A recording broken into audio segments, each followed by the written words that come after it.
छानशी जाळीदार एकदम लुसलुशीत इडली आपली झालेली आहे तयार। शेंगदाण्याची चटणी, पुदिन्याची चटणी। करूयात रेसिपीला सुरुवात।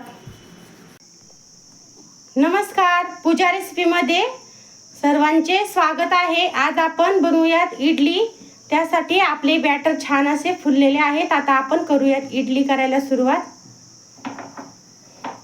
मीठ घेऊयात बॅटर मध्ये टाकून, छान घेऊत मिक्स करून। आता आपण तेल घेऊयात लावून। इडली पात्र आपण गॅसवर ठेवलेलं आहे, त्यामध्ये पाणी टाकलेलं आहे। पाणी छान असं आपलं गरम झालेलं आहे। आता आपण लावूयात इडली, घेऊयात टाकून साच्यामध्ये।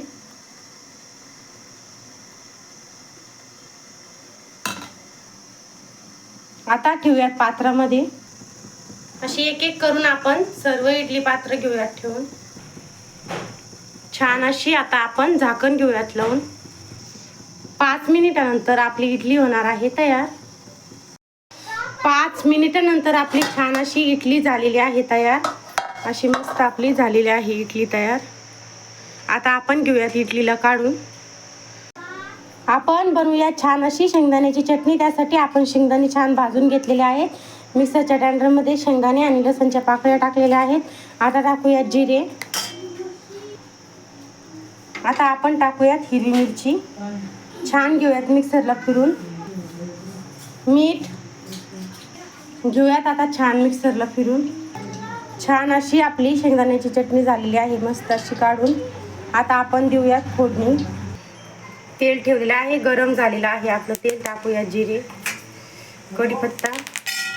आता टाकूयात छान अशी पेस्ट, छान घेऊयात मिक्स करून। असं छान असं आपण चटणी आपली झालेली आहे मस्त अशी शेंगदाण्याची तयार। अशी तयार आहे आपली छान अशी एकदम चमचमीत शेंगदाण्याची चटणी।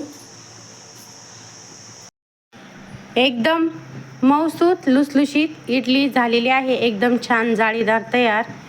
शेंगदाण्याची चटणी, पुदिन्याची चटणी तयार आहे।